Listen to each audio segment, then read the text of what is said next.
বলিউড অভিনেতা সৈফ আলী খানের ওপর ছুরি নিয়ে হামলা চালানো হয়েছে বলে জানা গিয়েছে। বাড়িতে ঢুকে চোর সৈফ আলী খানকে ছুরি দিয়ে আক্রমণ করেছে বলে জানা যাচ্ছে। বর্তমানে সৈফ আলী খান লীলাবতী হাসপাতালে চিকিৎসাধীন, সেখানেই তার চিকিৎসা চলছে।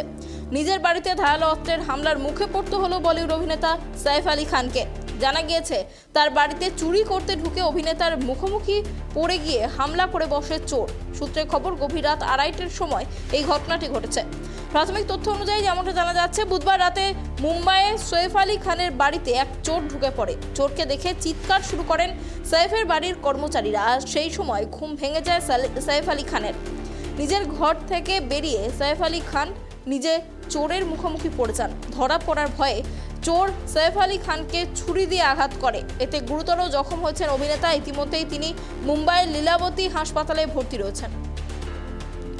এই মুহূর্তের যে বড় খবরের দিকে নজর রয়েছে, বলিউড অভিনেতা সৈফ আলী খানের ওপর ছুরি নিয়ে হামলা চালানো হয়েছে বলে জানা গিয়েছে। বাড়িতে ঢুকে চোর সৈফ আলী খানকে ছুরি দিয়ে আক্রমণ করেছে বলে জানা গিয়েছে। বর্তমানে সৈফকে লীলাবতী হাসপাতালে ভর্তি করা হয়েছে, সেখানেই চিকিৎসা চলছে সৈফের।